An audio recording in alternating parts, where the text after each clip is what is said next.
Create a powerful obsidian magma rift effect in PLAB witte a dark volcanic ice status. Begin witte a deep black charcoal background and subtle smoke haze.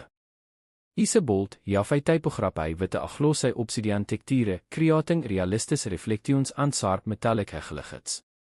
Add glowing orange red magma visibly rauge dramatic crack splitting across the letters, as if molten rock is breaking rauge the surface. Apply a strong inner glow, soft outer glow, deep shadows, and subtle dread extrusion for depth. Saturday sparks, embers, as a particles, and fine smoke around the typography. Is a blur and contrast adjustments to enhance the fiery atmosphere. Finesse with a cinematic lighting, warm hegelights, dark shadows, and rich color grading to create a premium, high impact